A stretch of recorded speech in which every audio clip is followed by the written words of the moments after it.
Hello and welcome to the Chronicle podcast. This is Samuel Lyon. I'm proud and delighted to bring to you episode 2 of this incredible session live on Hello Media YouTube channel. I'm excited about today's guest because this is one I've been looking forward to having on here. So joining me here live on the Chronicle podcast here on Hello Media, like I earlier stated, is a brand identity personality. This one will take your brand to the level that you've been wishing to have. He's a logo and designer expert. He's one of the people I call a digitalized man. Please make welcome to. Some call him in the midst of Charles, but the people that deal with him business wise call him Inge. Inge, welcome to the podcast. Welcome to the podcast. Thank you very much, Samuel. Thank you very much for having me here today.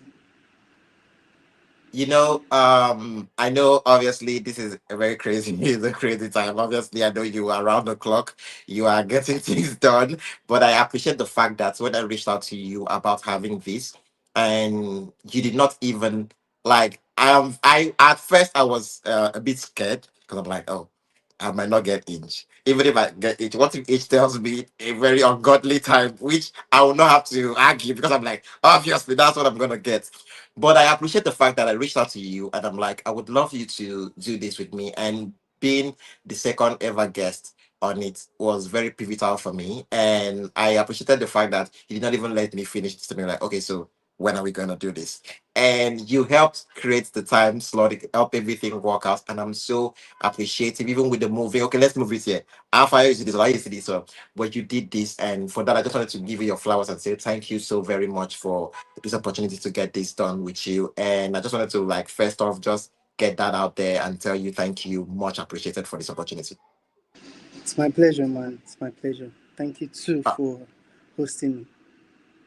all right, so we get right into things. So I obviously people here and a brand identity logo and brand expert graphics expert like okay, so there's a lot of questions that would arise from only just the introduction, but not only are you that, but also a multi-talented person, a person that I can regard as one that is deserving of whatever he gets.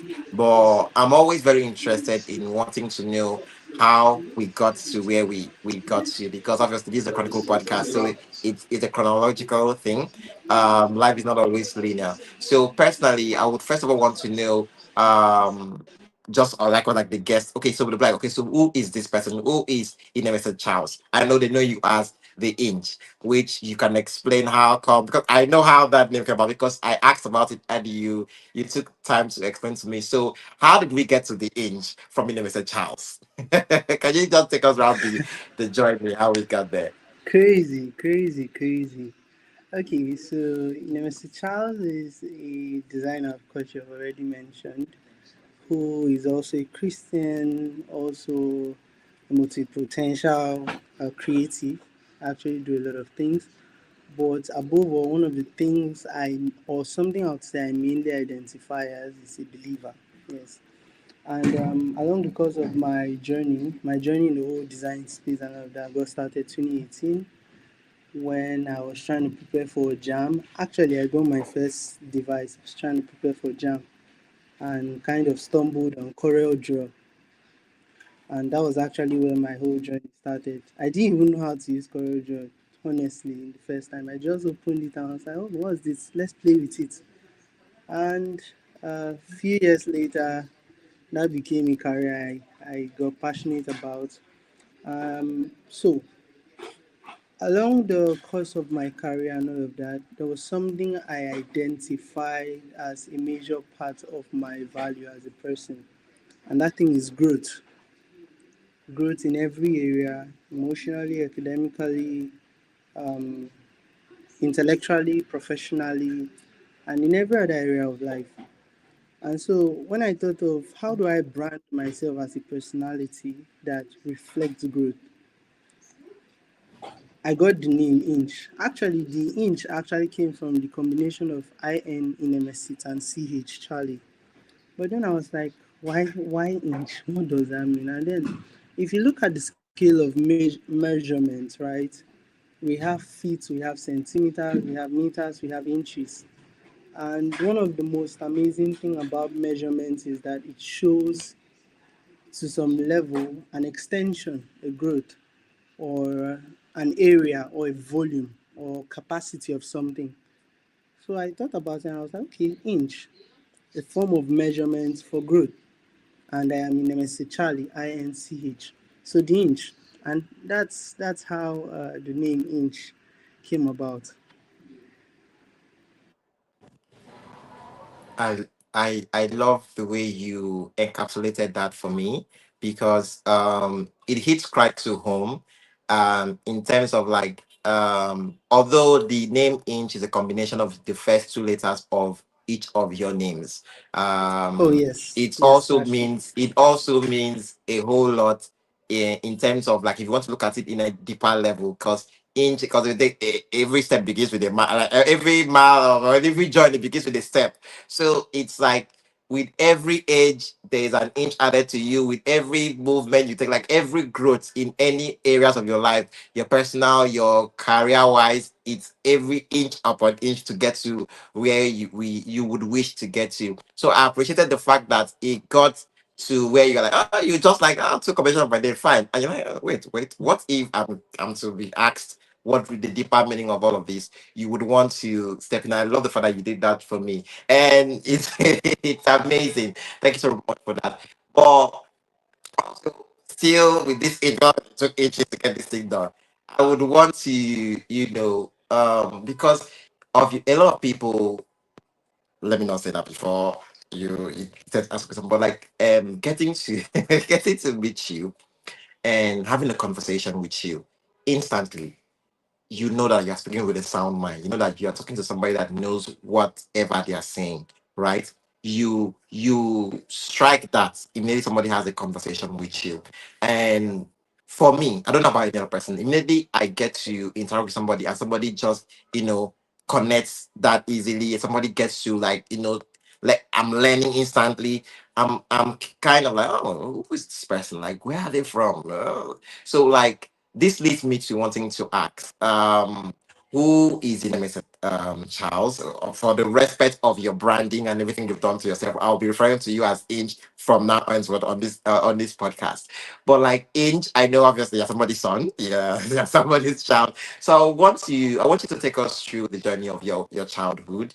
I would want to for you to just give us the through your lens, like who you are, your parents, your family, just because obviously a lot of who you are today has to do with the backdrop of everything you've had to go through from your parents. And so I really want to know about the family dynamic and everything. To just take this home for us, just take us through the journey through your lens. Okay, that's a tricky question. All right, my childhood. I'll first start by saying I come from a humble background. Yes, I remember my dad back when he was still working with one of his bosses back then, Mr. Sanyaba.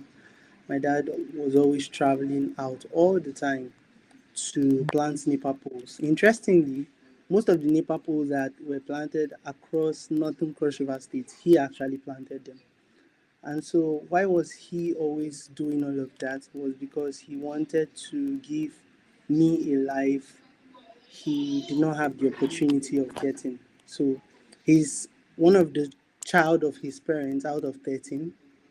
And Wow. of course, life happened and he had to pull out of school to sponsor himself through so many things, which also included him missing his scholarship opportunity that should have widened his horizon in the academic space because the man is very intelligent. And I guess I picked that intelligence from him. So, coming from such a background, I knew that I had to take everything I do very seriously and I could not afford to be complacent with my life or with anything I do because I mean I'm also the first child, yes, the first child of the family. So I have siblings or I had siblings looking up to me.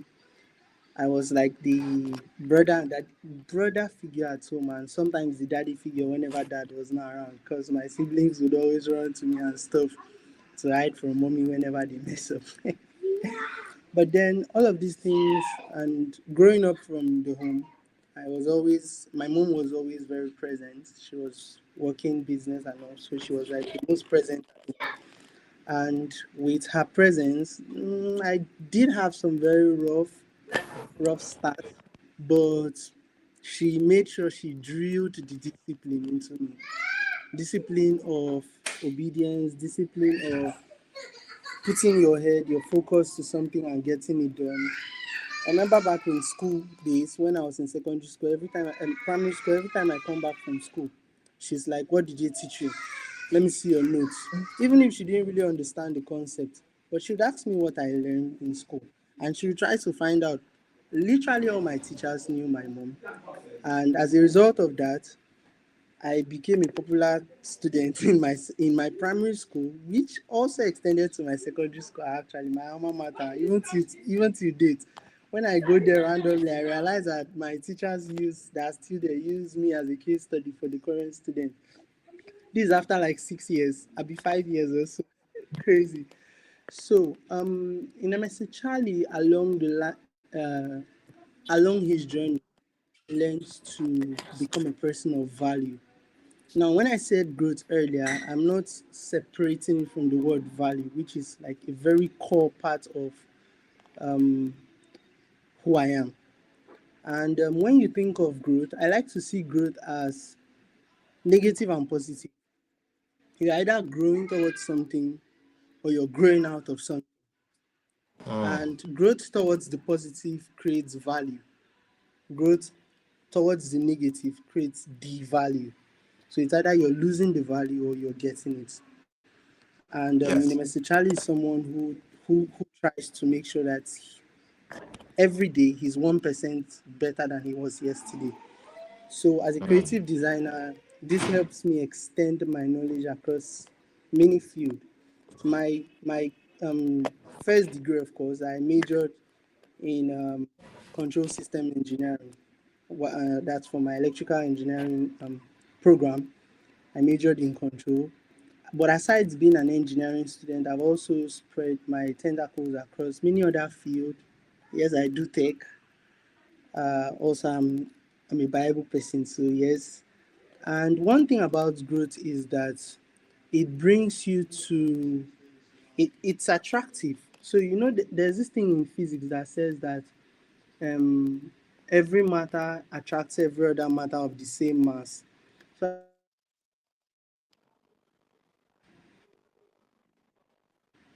oh sorry, can you still hear me?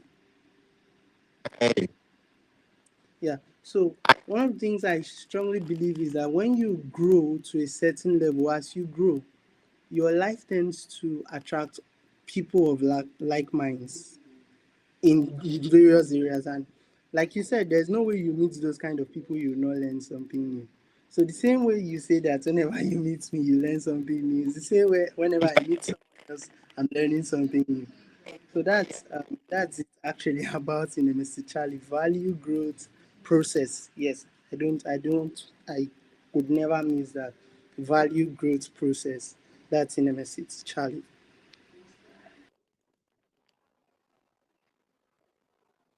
all right. So we'll be on a break.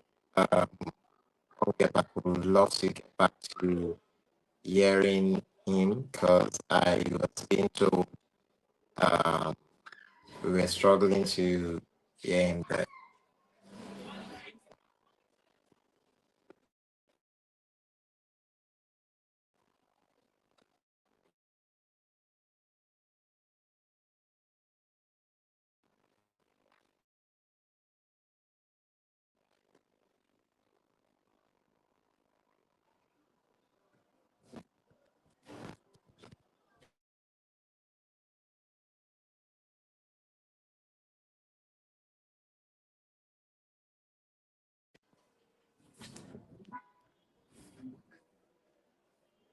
Hey, welcome back. Welcome back to the Chronicle podcast. I would love to get back to Inch on the conversation we're having.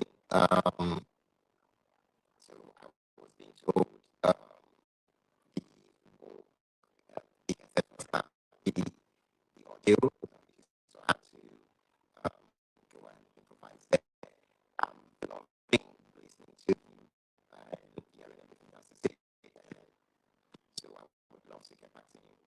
is trying to switch over, and when it gets to do that, we would love to have him back on it.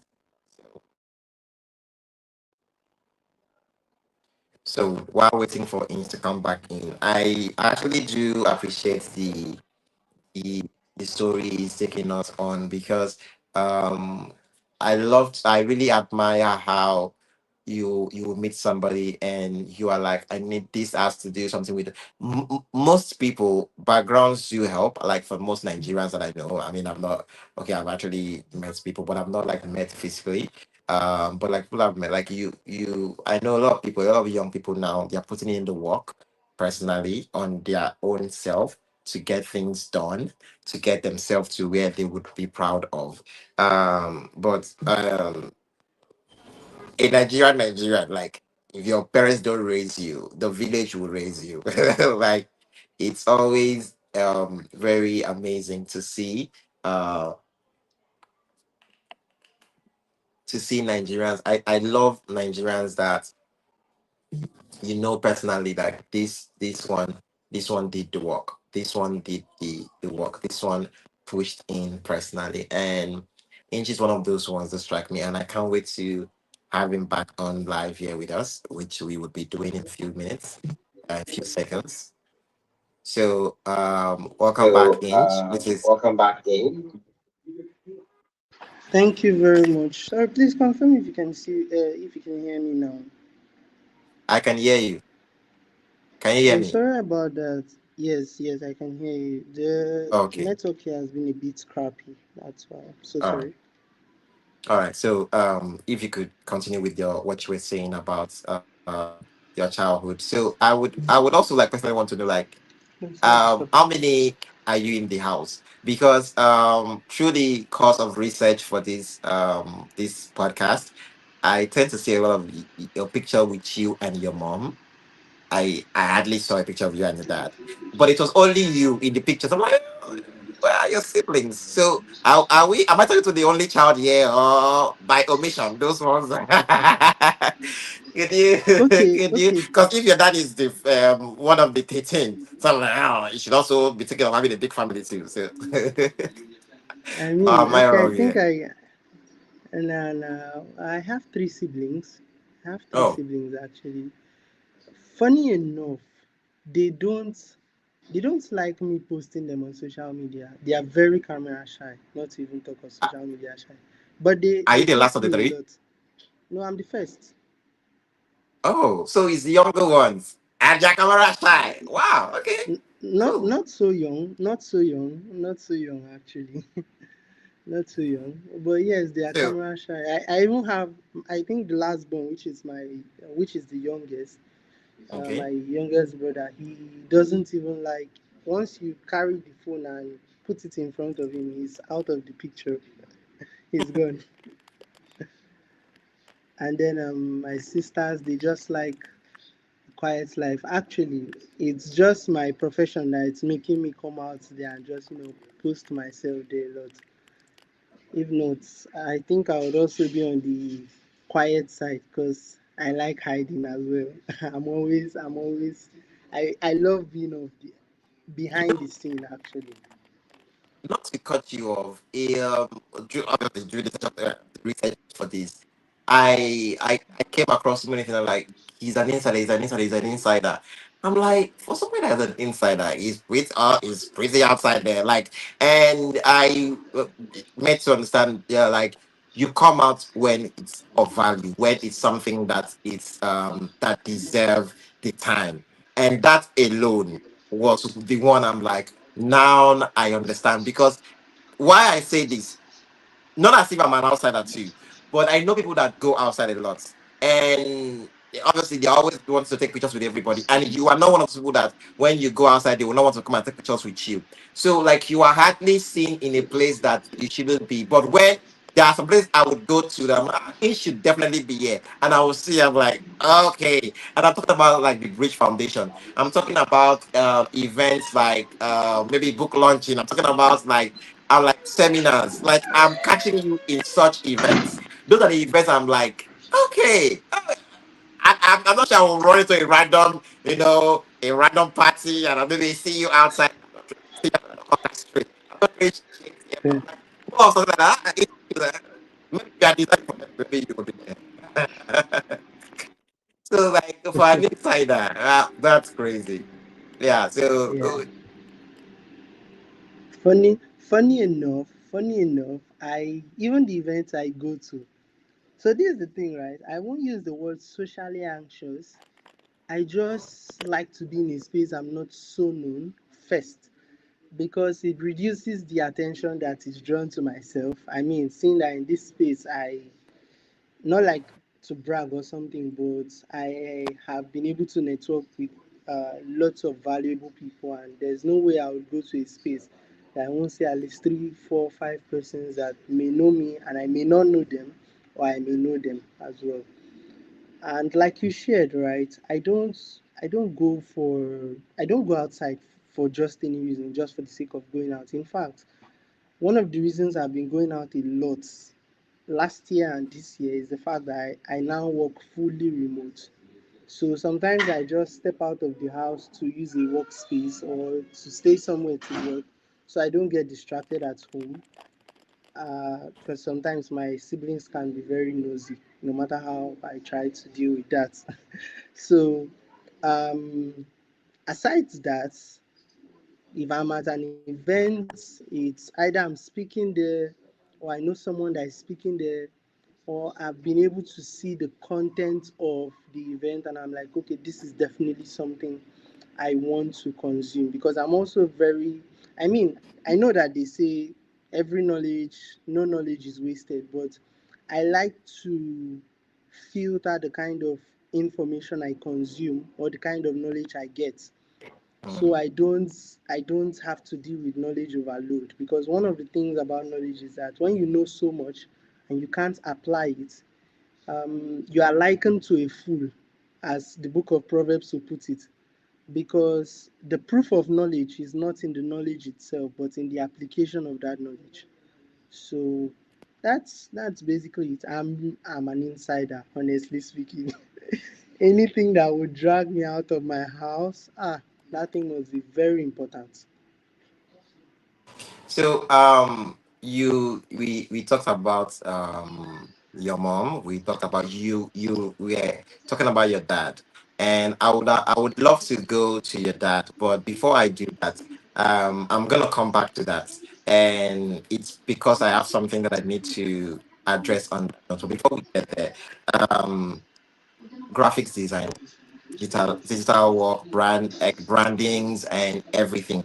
Like, could you take us back to the moment? Like, when did you realize that, oh, this branding is just it is more depends on more than just fancy pictures or pretty pictures that that spark fire. Like, when did you realize that? Okay, so graphics make brand identity. Think about like something, like try to coordinate better.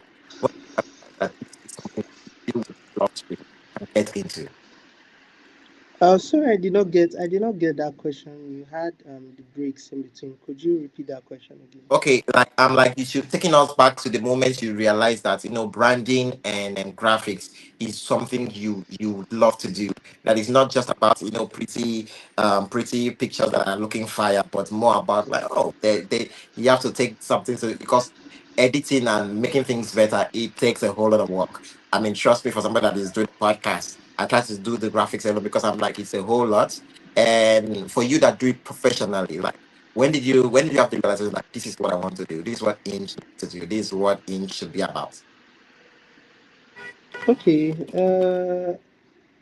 Like I shared earlier, I think that was actually in 2019 Okay. when I got into school, and I already knew that I had the passion for design. And funny enough, the passion I had for design was not something. Okay, let me put it this way: the passion I had for design was not something I originally knew about or have or have had by that time. I actually found myself liking design when after I got my first laptop and I was trying to prepare for jam and it came with the CorelDRAW software and I was like, what is this? I opened it I was like, oh, this that stuff people designed with. And the person I got my first laptop from was a designer, though not so good. But I mean, that was his beginning phase, of course. So that's actually where I got started, 2019. Back then, I was actually doing a whole lot. But then one of those days, I had to ask myself, do I want to be known for so many things, or do I want to be known for something? And then I looked around me at the time. There were a whole lot of young people who were trying to identify themselves. There are people that one person is a photographer, is a web developer, is a WordPress site builder, is a graphic designer. At the same time, he's all and all. I I did not want to just blend into the crowd and be like, the jack of all trade and master of none that may still be better than the master of none or something like that.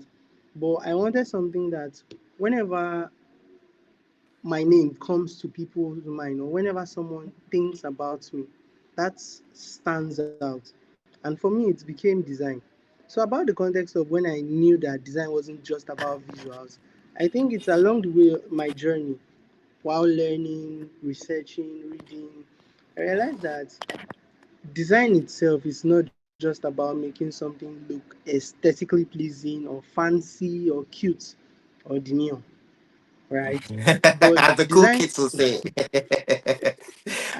you get, I almost did clock it, but I remember even though I'm a Gen Z, I'm not that kind of a Gen Z actually. So, Wait. Age. I would want to know. Obviously, let's know what we are dealing with here. So, if I'm to respectfully ask, how old is age at this point? At the right now. sorry, I did not get the question. So, if I was to respectfully ask, like, how old is age as we're talking right now? How old is Inch? How old are you? Inch is a 22-year-old graduate.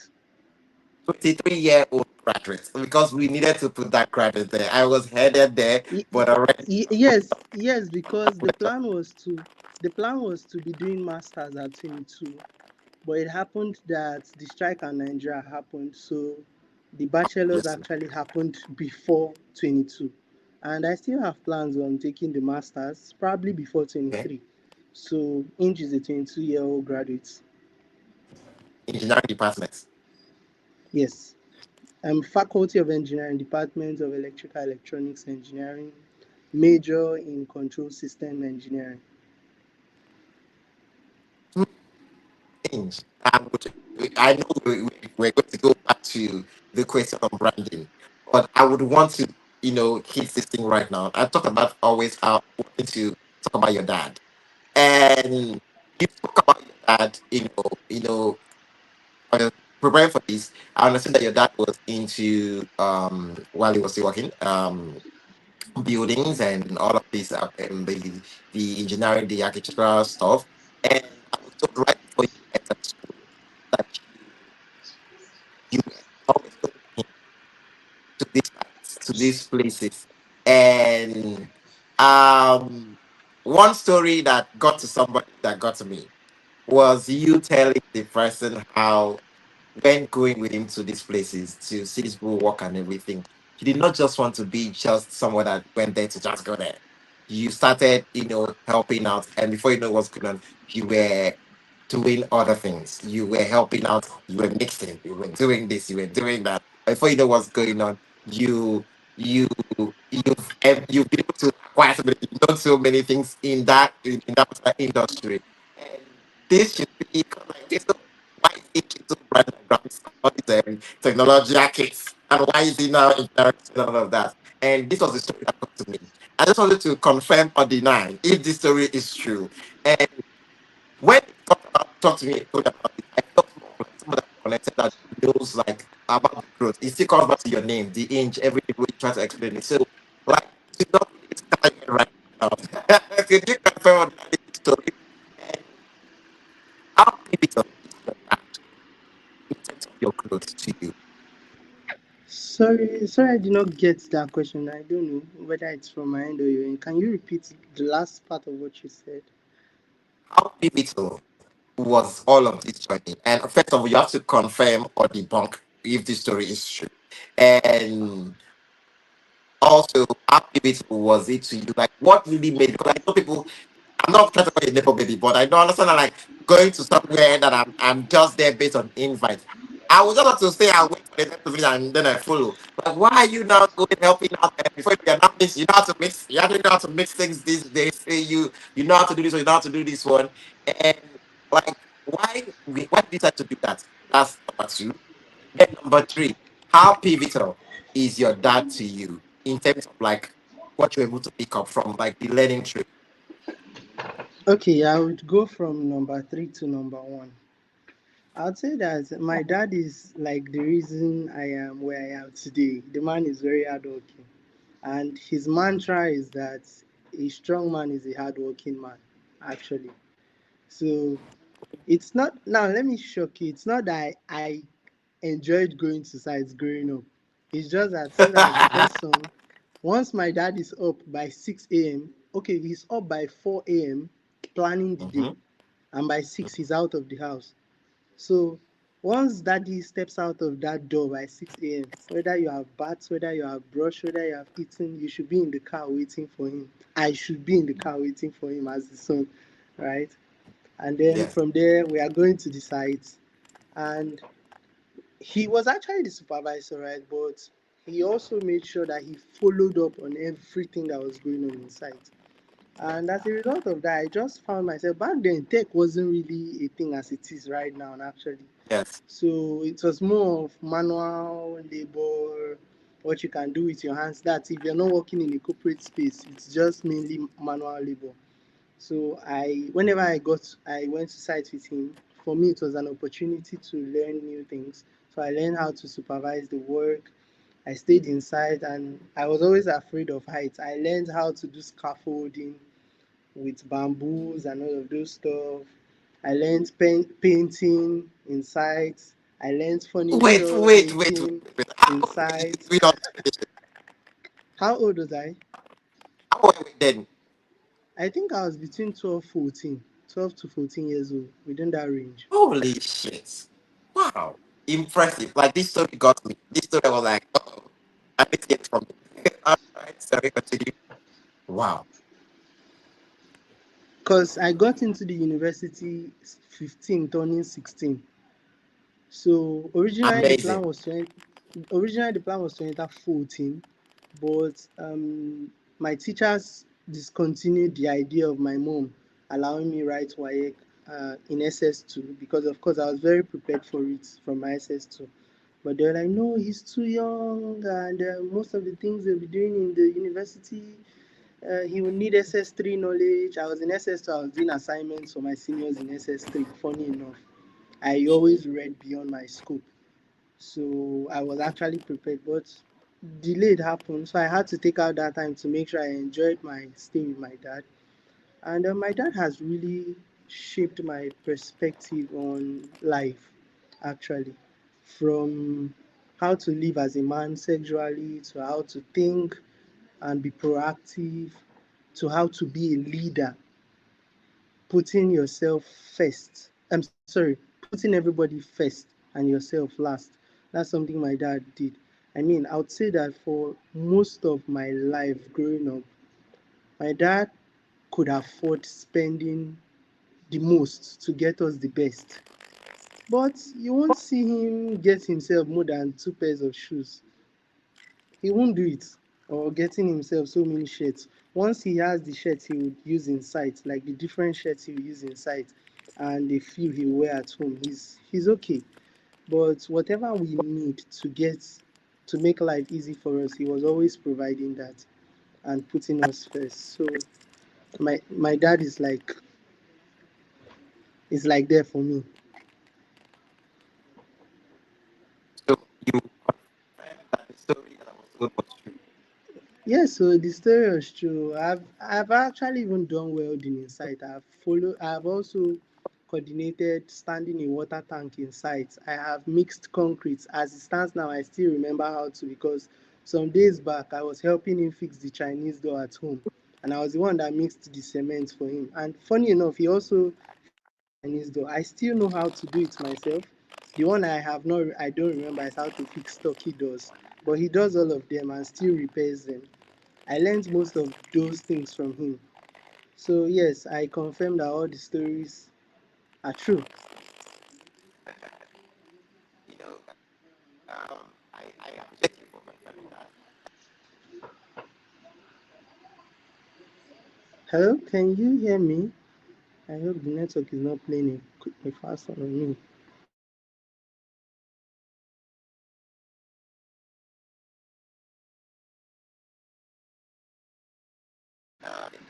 We Hello, a bit. can you hear me now?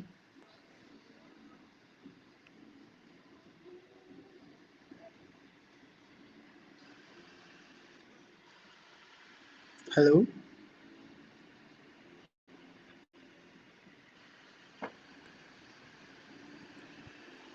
Um, It happens all of this crazy. But yeah, to me, the branding and everything that has to do with it. But like, for somebody that has been a part of, someone that has been a part of this industry for a while, I would want to understand if, obviously, because you've been here for a while, you've been here for, so how many years have you been in the branding industry? I cannot hear you clearly, but I think you asked how many years have I been designing. Yes, yes. Okay, 18, 19, 20, 21, 22, 23, 24, 25. 7 years. This year will make my 8th year. You're going to 8 years on this. Yes, I've been practicing design as a designer for 7 years now. And wow, amazing.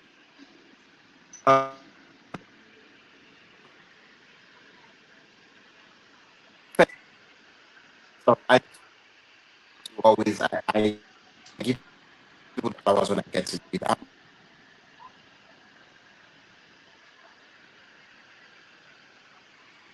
Hello, Samuel. For the Can you journey still you hear me?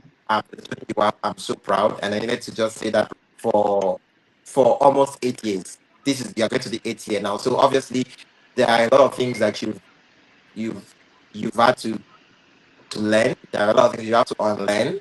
Like you said earlier when you were talking about growth. Crazy.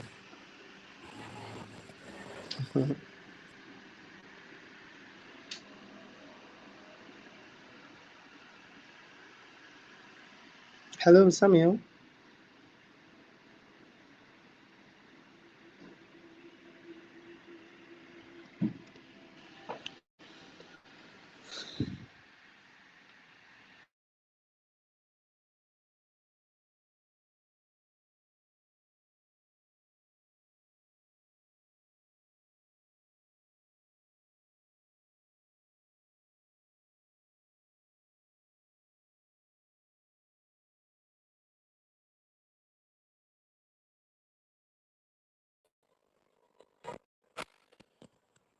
All right. So this is still the Chronicle podcast. Episode 2. I have on the podcast. It's live on Hello Media YouTube channel. We'll also have this out there on audio platform to be out on Spotify, Apple Podcast, Google Podcast, every other place you listen to your podcast on. Right now we have a lot of technical difficulties going on, but I still appreciate the fact that I still have Mitch with me right here. I'm trying to get this conversation flowing and try to get as much as we can out of him on this session. So, Inch, if you can hear me, I appreciated you on the fact that you've been doing this for almost 8 years. You're going to the your 8th year as a brand expert and identity brand identity coach and all of that and branding and all of that. Um, me with the podcasting with interviews with all of this content and everything. I've had my own fair share of how many years here. So we have a lot of myth. and a lot of ideologies that are out there that are being heard. So, what are still name one myth you've heard that still till today trips people that want to get into your industry, like the brand industry? What's this thing like? Oh, it's always like this. That's what you were hearing before you went in there till today. You still have that kind of impact when they hear la. So, what's that for you on your own end? I would love to know. um, hmm, I think it's the part that people think design is very easy and that there's a lot of money to be made out of it. Now, that's more like a half truth because, of course, there's a lot of money in design, but design is nowhere near the word easy. I promise you that it's not easy. And that's because being creative on its own, like, I'm not going to say this to shade any other industry, right? But sometimes the industry, like the developers, they have like, I mean, they have their own issues they have to deal with, and that's like debugging, APIs, documentation, innovation, brainstorming, and all of that around their own niche and data code base. But for design, you are you're working mentally, you're working emotionally, you're working spiritually, honestly speaking, because when you now get to that stage of creative block where you'd have to be dealing with, or not even creative block, where you have to be dealing with producing high quality creative assets within a period of time under tight deadlines, you now realize that this design is nowhere near the word easy. From research, brand research, to customer experience research, market research. Funny enough, people see that designing or brand design is just about knowing design principles, knowing how to use Figma, or knowing how to use Illustrator, or knowing how to use Photoshop and all of that. And then, having, like, now recently people have charged AI to do everything for them. But when you're designing a brand, you have to go through the whole process of user experience research, user persona, customer experience journey, because what you're doing for the brand is actually going to affect every touch point of that brand, everything that concerns the brand. So you may think that you're just doing a logo, doing fancy presentation and all of that, and then you're giving it to the clients, and you're like, oh, here's the project. But if you can't do this research properly, you will not be able to properly implement your design. And once your designs are not properly implemented, it loses functionality. And nobody wants to pay you to do, or nobody pays to do something that looks good and is not functional. You can't go to the market and buy something that is looking very nice that will not serve you any purpose. So people pay for value, people pay for purpose, right? And design is not just about designing. So most people think that design is easy. Is it not just to open a Corel Draw, put this, put this, put this, put this? Is it not just to go to Pinterest and do research? My dear, it's not about going to Pinterest to do research. No way. In fact, as a designer, you're a salesperson. As a designer, you're a marketer. As a designer, you are a tester, a product tester. As a designer, you are the customer. As a designer, you are the client. As a designer, you're putting yourself, fitting yourselves in every shoe to ensure that what you're developing, what you're creating, can serve the overall purpose for which it's needed. So that's it from my end. So they need to there's a whole, it's not like there's a big load of work, but it's more of like principles need to be followed. You need to understand that we don't cut corners. It's not like Yes. every other fucking industry that I believe there are some corners that can be cut these days, but not with that particular one, I feel. Because with Funny, the funny advent of enough, AI. funny enough, people try to cut corners with AI for design, but you see the Wow. funny thing about it, right? They actually do. Okay. The funny thing about it is that it's not functional for them because For you to even be able to cut that corner, you need to understand the basic principles. Same thing with any other industry where you hear people say, "Oh, Okay. I don't know how to code, but I'm a vibe coder." If you don't even have the basic knowledge on HTML, CSS, and how all of those things work, right? How do you even Yes. tend to understand? I mean, you may have a knowledge of what you're trying to do, right? But even in Okay. that whole AI system, there's something called prompt engineering. If you don't even know how prompt engineering works and you don't have a technical knowledge on the field you're trying to prompt engineer, then you will end up developing something that is nice and it's not functional. And that cannot stand the test of time, that cannot stand the market.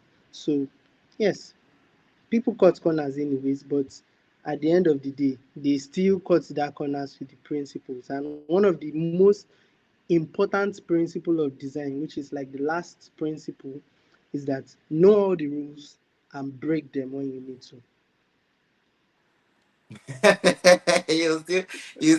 So like what was that one had you had me with that one. So like Yes, what break was them. like the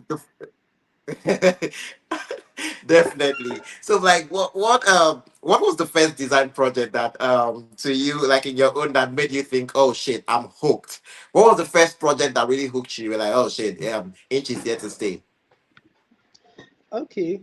Uh, I think it's the first project that did that was for my cosmetics brand, King Cyril. Okay. King Cyril is a gadgets brand. I think one of the biggest in Etagbo. You won't talk of gadgets Oh, in is terms it of phone CY.com? access. No, no, not CY.com. We have Okay, CY.com. We have Lord's we Gadgets. We have have King King Cyril. Cereal. Yeah, I Yes, I know that brand. yes. So myself and my friend Elite, we developed the brand identity structure for King Cyril, and that was like hits for me. I was like, I could see how functional what I worked on was looking like how it's being used, how the brand is also promoting the core values, premium, elegance, and all of that, uh, tech savvy. I could see how the client was willing to adapt and adopt what we had developed and Mm. properly execute it. So it told me that if I can build a brand identity for a gadget store and it's being followed and it's very functional, then I think I can build a brand identity for a global market in fintech, in edtech, in sustainability, right? So yes, I can do it. Hmm. Amazing. Obviously, because with you being a part of all of these branding and all, which we'll still get into, it begs to that one is undisputed.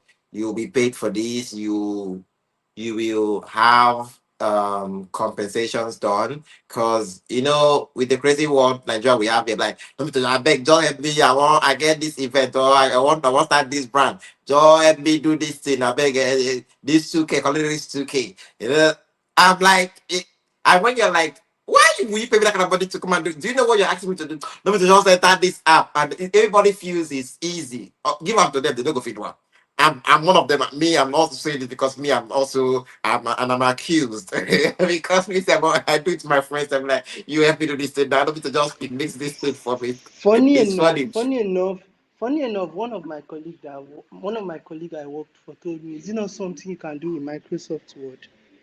I was like, "Bro, bro, Oh, so this bro." begs this begs to the question that I have for you now. What have you, understanding the industry you are in, and like since, I mean, it's as if you've been working since childhood, not like child labor, but like you've invested yourself to like learning things to grow to put yourself and be independent. What have you learned about money?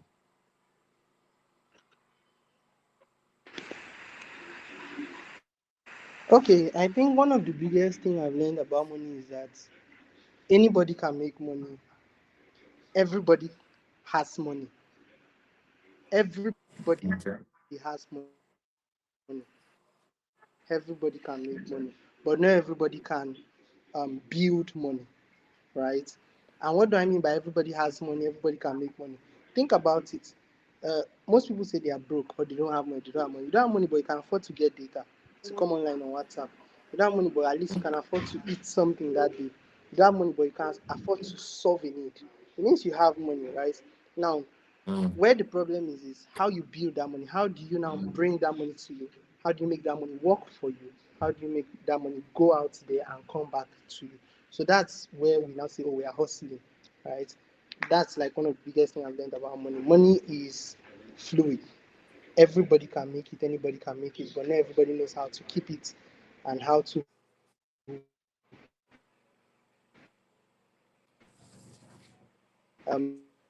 make it pull up.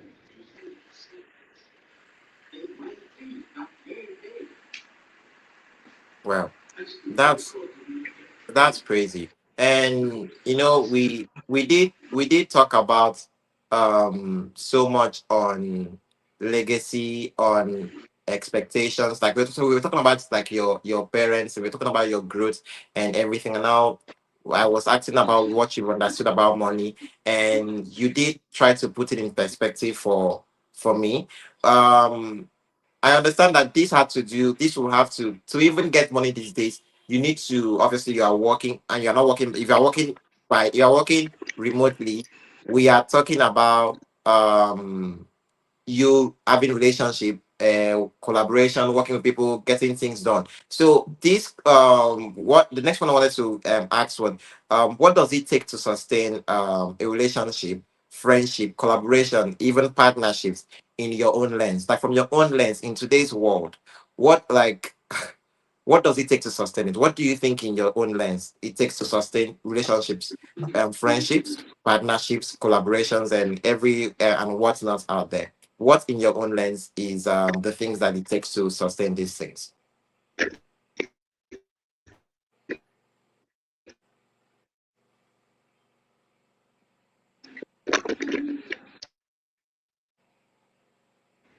Okay, so the first thing for me is boundaries. Mm, Every relationship, every connection, every network that is built must be built on boundaries. That helps you respect people. That helps you because I wanted to say respect, I wanted to say many things, but I started with boundaries because boundaries teaches you how to talk to people. You're not just complacent with just anybody. You're not doing over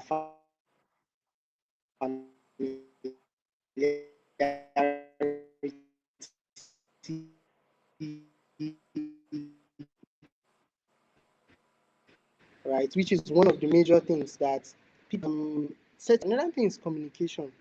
I would say this, right? And most of my friends that know me very well can attest to this. I should I say I used to, I'm still in the process, right? But I used to be a very I used to be very bad at communication, honestly speaking. Like when I say very bad at communication, I'm one person that isolates a lot. I can shut myself out of everything, everybody. I don't care who it is or how close that person is to me. I'll just go off the grid of the scene, right?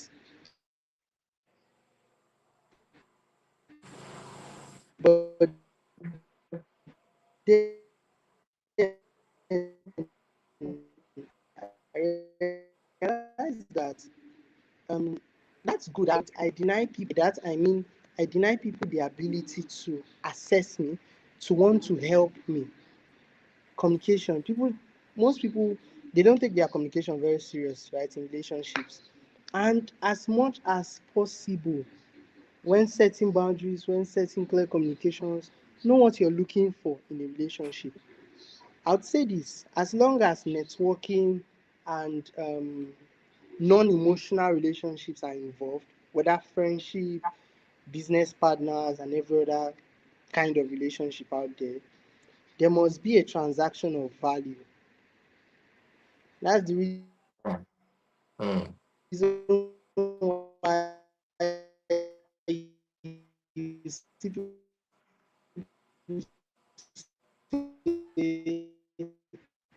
I've cut this person out of my life, or you hear people mention this person is alive.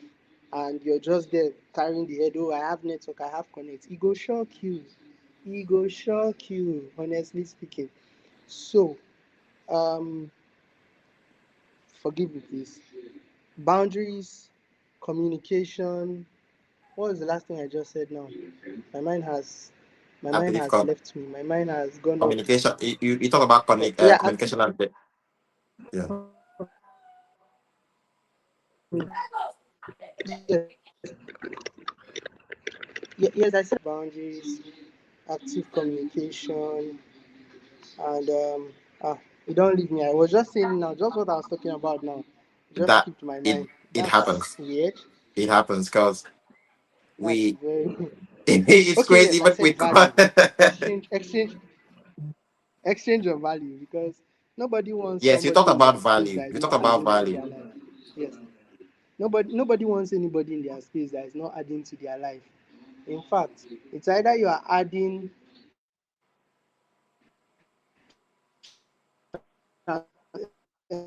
financially, or you're adding resource wise, or you're adding it actually. For me, from my perspective, have values, right? Know how to communicate, set boundaries. It will save you a lot of stress. It will also, funny enough, when you have these three things in place, there are people that will on their own know that, no, this space is not I the can't kind of keep up. space I can be. You even need to cut anybody off, because Mm. people would, it's going to challenge people to grow. It's going to challenge people to want to be better and make it work. So that is like my own strategy as well, for like future relationships. I don't need to do anything or say anything to anybody to tell that person that, I think your time is up in my life. If you if you weigh it as a person and you feel that your time is up, you will just leave. You stop talking to me. I will call. I'll try to check in, of course, which is what I do from time to time whenever I can. That's basically it for me. Well, you talk about boundary, you talk about communications, and you also stressed on the value transaction, like the value transaction there. It's something that we need to look at, and that takes like you've easily transitioned to like the next thing I wanted to dive in with you because with boundaries, with the boundaries, with the communication, and with the value transaction, it begs to differ because a lot of people will have expectations. You talk about because I was really listening and I was hearing expectations. We're talking about the relationships there with the arc. So like what's your take on legacy? Because for you that is already building on something and like you took inspiration from your dad and you really made us understood that like without my dad I'm like I don't even know how, but like you've given us the source of that's the source of inspiration for you and motivation. He really did instill that in you. And like what's legacy to you, and adding with the value of like the expectation and the relationship arc and all, like what how do you take that? And these are two-part question. That's one. And the two, how do you protect your peace in like today's times and the kind of person that you are and what you really know, understand that people are gonna drag you from different sides? How do you protect your peace? Okay, so how do I, for the first one, which is what is legacy to me? To Yes. me, legacy is building something bigger than you. Like Mm. when you think about the word legacy, legacy is not actually for you. The systems you've set in place that will make ease for the people that comes after you, or that will be a source of hope or inspiration for the people that comes after you. So legacy for me is not doing something that is about you. That's why when I started the conversation, I said I'm the kind of person that likes being behind the scene. Any events, anything I'm doing, I just like to stay where you. I like. I don't want to be seen, right? I mean, in my primary school days growing up, it was something different. I was like the attention seeker. But the older I grow, I just realize, just stay behind the scene and make things work. So that's legacy for me. Something beyond you, building something beyond you, building something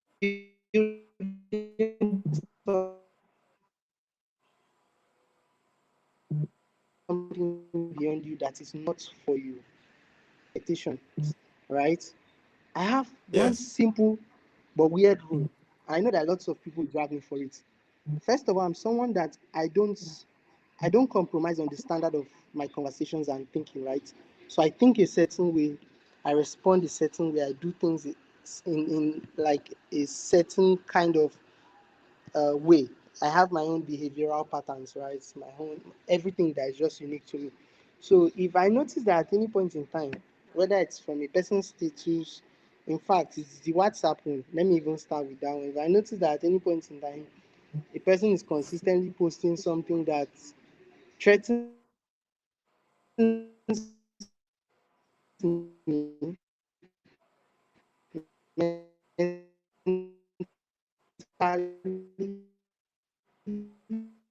or emotionally or financially or wants to mount pressure on me, I block you that pressure.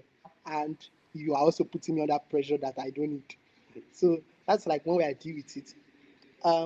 The other way I deal with that's like on the online space, right? The physical Yes. space, how do I protect my peace? I think one of the things that helps me protect my peace is knowing what to respond to, right? When you're responding to everything, you tend to make people talk about many other things, right? Like in terms of everything that people do to you. So sometimes just allow people think they are right about their perspective Exactly. about you. Like it's their own perspective, right? It's their mind. Mm. They choose to believe it. So I don't need to go around trying to prove a point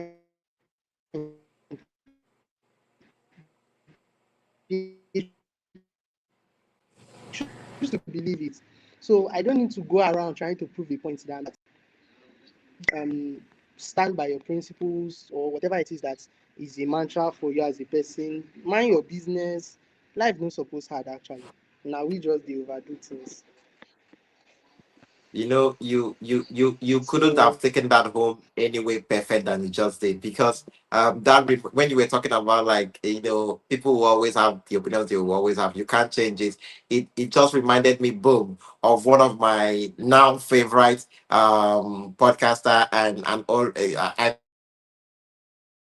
call her like a mind goddess, and I'm talking about Mel Robbins. So Mel Robbins in her new book, that is, New York best-selling right now. She's really making the whole since last year. Let them. So she has the let them theory. Like, if somebody wants to run their life down, you just have to be there for them. The last thing they need is you trying to make it look as if you are God at that time. Let them. Some people sometimes, if they want to feel the way they have to feel, let them feel the way they have to feel. Somebody wants to cuss at you, just let them go. I mean, because don't let it affect you. Don't let it affect you. So I like the fact that when putting your peace, you just, okay, I know what I need for myself. Okay, this person with this energy, I don't want it. You choose you. You just let them be them. Because once they use trying to, push that and all of that, I know obviously I'm supposed to transition and, like, this is we see our Inch here on the podcast. This is a Chronicle podcast, live on Hello Media right now. I'm your host, Samuel Lyon, and all the links to is how you can reach Ink on in LinkedIn, on Instagram, and on X. Would all the links to his profile will be dropped here on the description of this video, and where you can get to reach out to him. But I obviously today I've been hitting with two-part questions. So this one is on community and mentorship. Um, the first question is, like, I know obviously you talked about, like, on WhatsApp. I'm not, if you don't get energy where I need, like, you're blocked. So, like, do you have like a favorite online community? I know for you, people that deal with digital stuff, Discord, Reddit, you know, maybe X. Like, so where do you really stay? You stay inspired, and obviously YouTube would be one for you. So, like, where is your favorite online community? That's one. And the last one would be, like, how do you give feedback to a junior designer without breaking their confidence?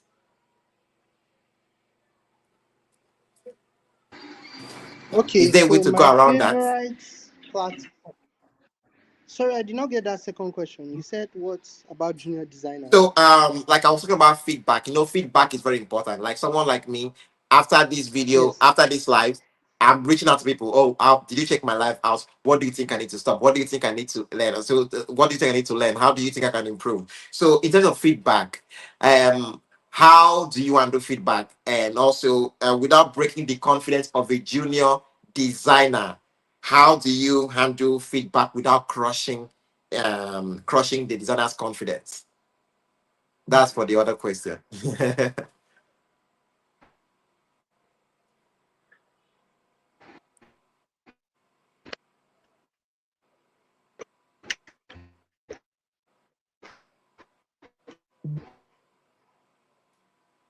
Okay, so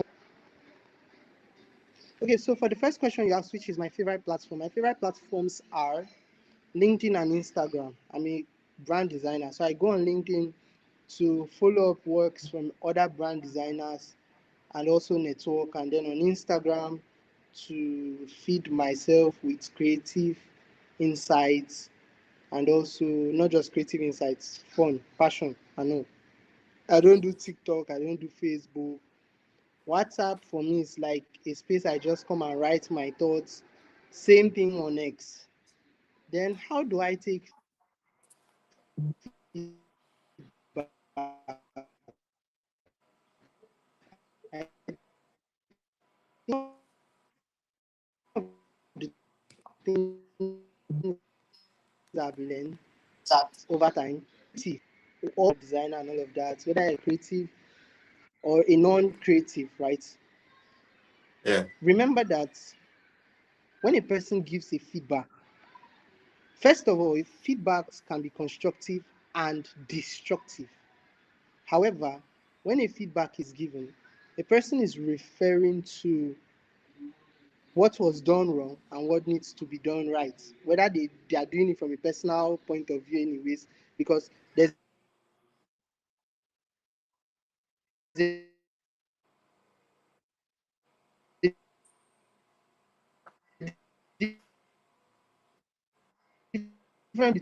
critique. Right? People that are critical, they are doing it from a place of have something to say. People that get it right, and this is where you can improve. So whether I'm getting a feedback or critique, I disconnect myself from my work. You're critiquing my work, you're not critiquing me, right? So if you do Mm. not like something about it, or if you talked down on it, oh, that's great. Thank you very much. That's my work. That's not me as a person.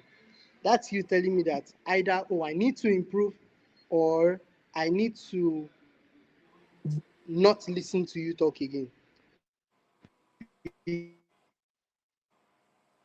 Because some people, like I said, they are not giving feedback from from giving feedbacks from something to say about you to talk you down.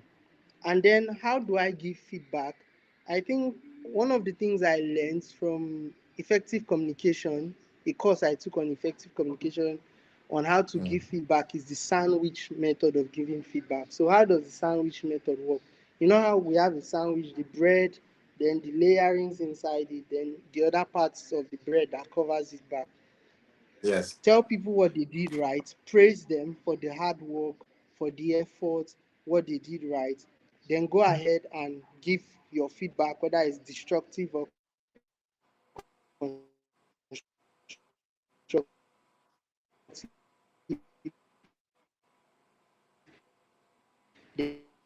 Then praise them again. Close it up by telling them overall you did great. Thoughts you put into doing better, but overall well done.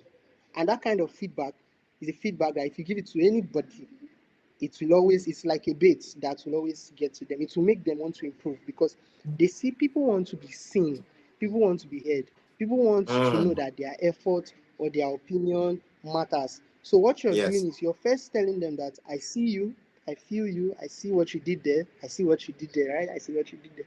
But how about we go about it this way? But well done, well done. And that boosts their morale to do better next time. Yeah. I hope that answers the question. So Yeah, it don't did. separate feedback from feedback. Try to as a person, try to separate yourself from giving feedback. As a creative, as a person, try to separate yourself from giving feedback. because actually or a them, and that's one of the things I've learned in the professional space. So whether at that time they said it well or they did not say it well, just get the job done. If you have any issues, you can go back and, oh, hi, I love that you gave the feedback, but I did not like the way you said this, and they'll be like, okay. But the important thing is that everybody wants to get the work done. So nobody cares about how you feel about whatever is being said. So try to know that Mm. you are not what they are criticizing. Disconnect yourself from the work and then reconnect so that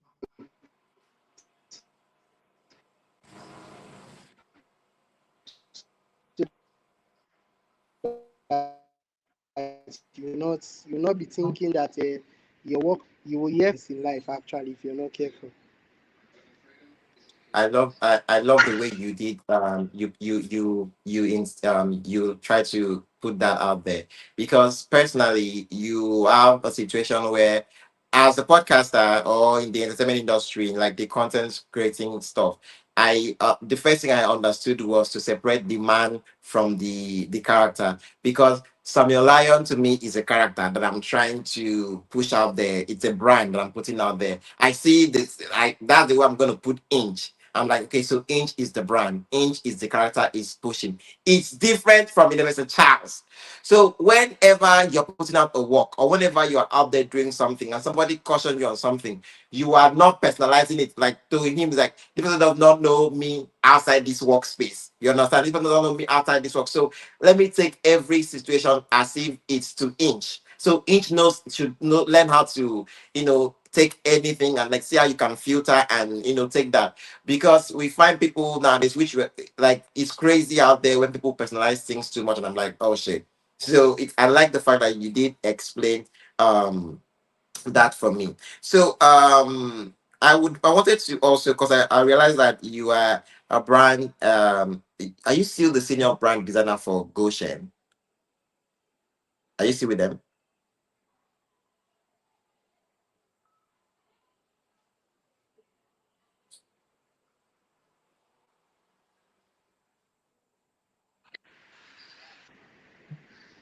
Yes, I can hear you. Can you hear me? Yes, I can hear you. I'm like, so while researching for this, I realized that you were posted on the first of, I know your birthday is a belated birthday, November 19th, 2025. So I just wanted to know whether you are still the senior brand designer for for Goshen, because Goshen is one of those brands out there. If you're still working with Goshen. Yes, yes. I'm building with Goshen. Yes, I am.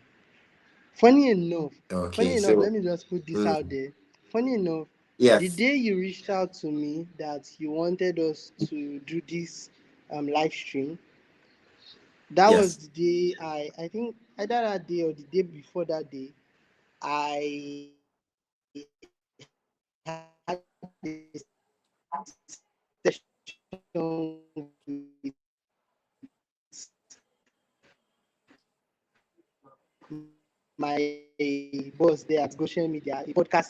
saw Amazing. So, you, because obviously we're trying to hear you there. You said when I reached out to you on this, been on a podcast on a live episode here on Hello Media. You got what? Because I needed to get that clearly, so okay, the viewers I and the said listeners could also get it. okay, I said a day before that day you reached out, I already had a Yes. podcast session with my boss at Goshen Media, a podcast session I already had a podcast session with my boss, and I want to make sure you. Oh, so the boss at Goshen Media is also a podcaster. Okay, so Goshen Media, aside brand design, we also have a podcast channel where we talk about brand growth. Yes, on Hmm. YouTube and on Spotify, brand stories and growth. Okay. So Wow. I was featured for the first ever um, session for this year. You go, you go. I love to hear things like this. So it's not wrong that you are being featured year too. And you need to hook me up on Goshen because I need to, check one or two there so that if I could, have something to do with Goshen too, I would love to, be hooked up by you, connect through you. But as we are looking at winding down on this conversation, which has been a great one, first of congratulations. Thank you so much for this opportunity to do this. I couldn't help but, working on this. I researched to reach one of the posts you made on the 16th of May 2024. So this like roughly 2 years now. And this got to me. This was on X. So I'm gonna try as much as possible to read this out and then get your perspective. What was in your head at that time when you put this out there? You did put it was a thread on X. Obviously, you saying X is where you X and you where you drop inside and all of that. You said yesterday I engaged in a thought-provoking conversation with friends on rejection as a preferred option for self-development. I shared in quote, rejection is proof of self-development. It's the fire testing the virtue and value of your growth. Until you face it, true success remains elusive. That ended the quote. You now continued on another thread on X. Young men, okay, don't despise your phase of rejection. It's in those moments the best solutions are developed, the best ideas are conceived, and best momentum is built. Young men, be 1% better with every chance you get in every day. One day, I think one day you look back and realize you grinded right. Right. It's like this thread hits right to home because of the past 305 days I had in 2025. I saw this, I'm like, he put this out a year ago, and I'm reading it in 2026, and I'm using, and it hits as if he put this out there for me to read today. And I'm like, it's like far back.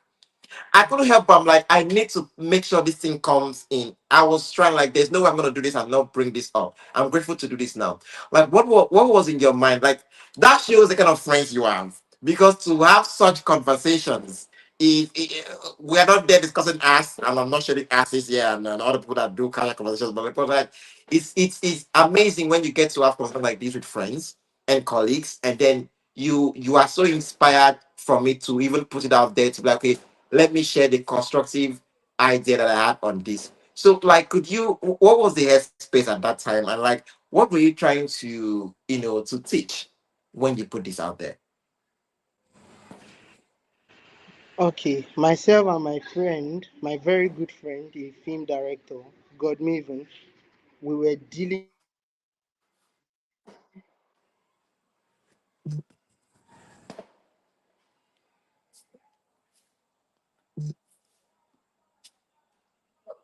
with very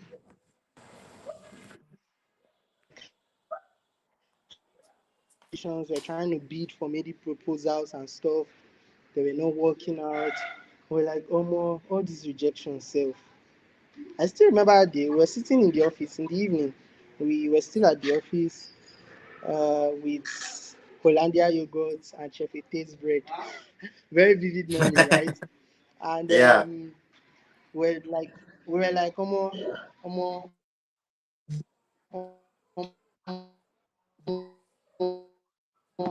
that waiting this up like this. But great person that have ever existed on it had to deal with rejection. Let's start with like one of the greatest person I know on it. I don't care about any other person's opinion anyways on this. Jesus Christ. Until he was rejected and had to deal with facing the cross, he would never be a Christ. He would only be Jesus. The Christ came after the crucifixion and the rejection and fulfilling all of that, right? Where people were like, no, we don't want him, give us Barnabas instead, take him, crucify him, crucify him. Also, when we look at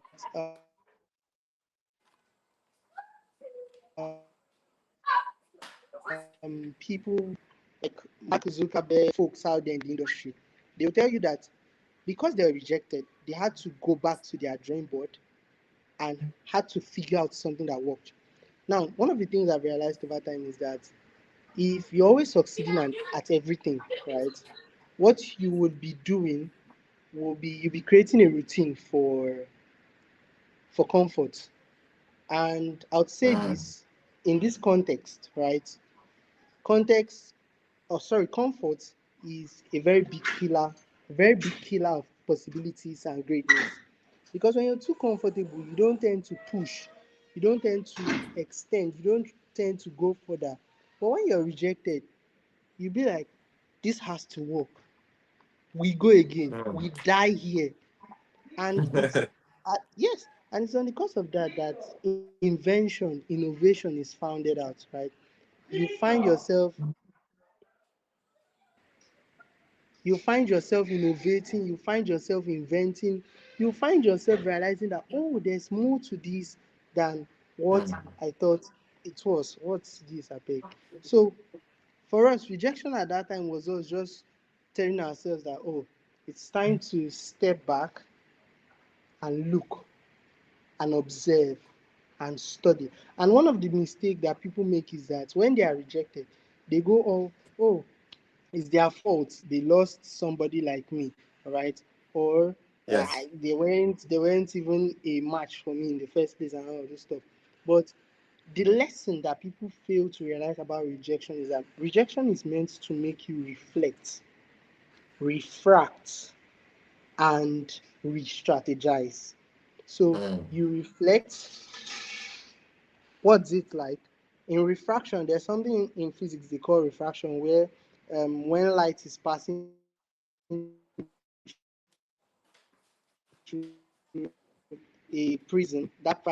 pin from the other, so that as the light is flowing, you can find that connecting point, pin it, and then find the slope. So in this context for me, the refraction is reflect, connect the dots, re-strategize, and then go again. So that's Yes.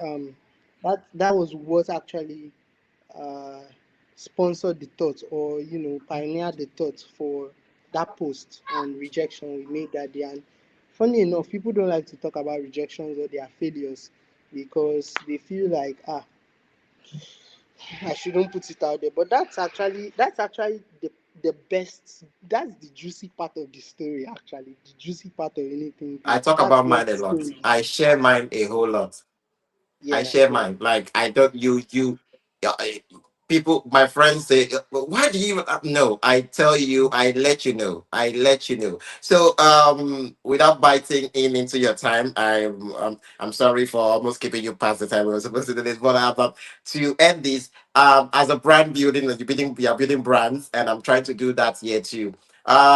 This is one of the surprise elements I want to try to do with this, and before doing this, while preparing for this, I had to reach out to somebody that is close to you, and that I'm like, okay. So I reached out to a couple of people. This was one of the people that I was like, I needed to share, and so I need you to watch this. I'm gonna send this to you, but I need you to watch this so the viewers can see. So this is a surprise. Somebody you know very well. I remember one day when he told me about following his two sites, like how his two sites work and all. That was a really touching story. Yeah, he's someone that is always consistent, he's ready to work and productive. So he's a nice guy. He's a nice guy. Nemesis, Charlie. He's also an insider. Doesn't like coming out. If he's coming out, then he has to be something productive. Yeah, so that's one thing I like him. He's always willing to work. Whenever I call him, I'll be like, Charlie, are you free? Can you do something for me? It's urgent. You'll be able to deliver. He'll be like, yeah, sure, boss. I'll just start up like, okay, let me come and meet you so I could like put it through. I know. The cool guy, yeah. My core piece of advice for him would be he should continue doing what he knows how to do best. He should continue being consistent and productive. Yeah, and you should continue working hard. Definitely one day he'll get to where he's going to. So that's all for now.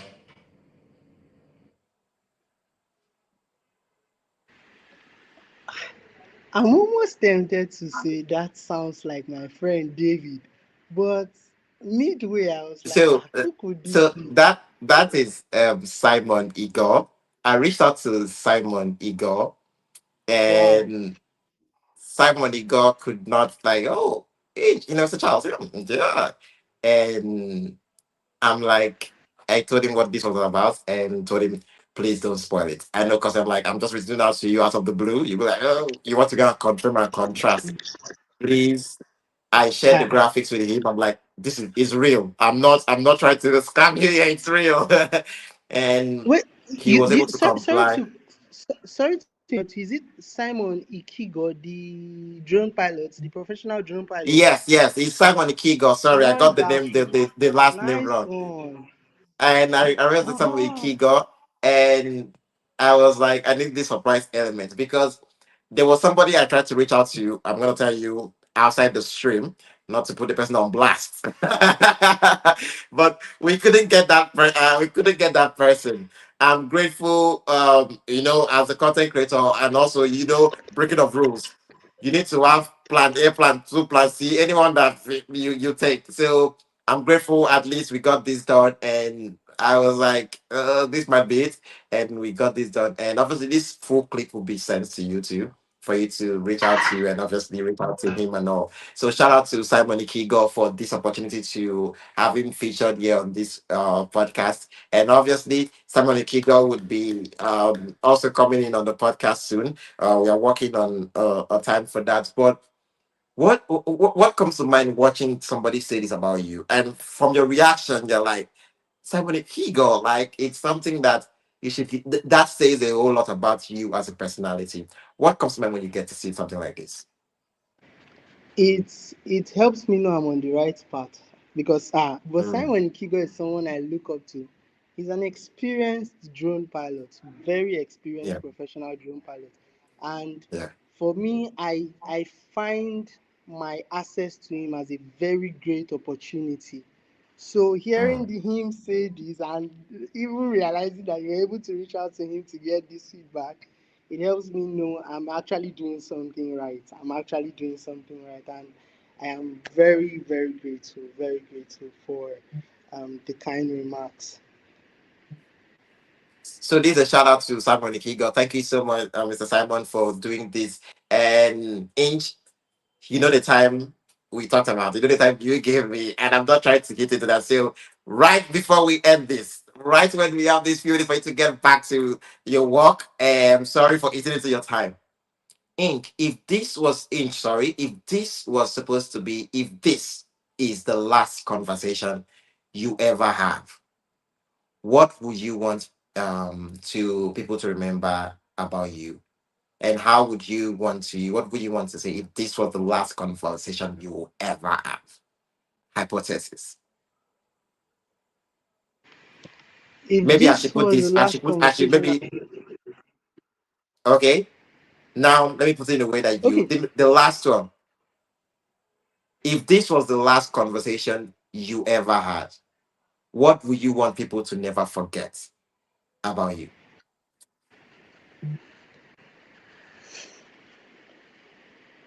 if this was the last conversation I ever had, one thing I would want people to never forget about me is that I am a hustler that believes in process and Mm. I trust process. I think anybody that knows me now, like have been with me for a long period of time, know that that's my grind as hard as possible to make sure that everything is meeting due diligence and we are making the money that needs to be made and also touching the lives that needs to be touched. So yes, the So process guy, that's me. the process guy. There you have it. That is Inch. This is Samuel Lyon. This was the Chronicle podcast live on Hello Media. Inch, thank you so very much for being on here today. this might have been the first. This is definitely not going to be the last one, yeah. And we had so much we needed to get into, but I love this man so much that I have to respect this man's time. I need to respect everything this man had to do, yeah. And if you love this sound of in the comment section, like, share, subscribe. This Hello Media, spread the word. And if you want this man for part two, which I definitely want this man for part two, you know what to do. Sound off and get to do that with you. Thank you so very much, Finch. Thank you for joining me on this pod. I Thank you actually very much. absolutely love you. Thank you so much. Shout out to King. And this was the Chronicle Podcast. Thank you very much.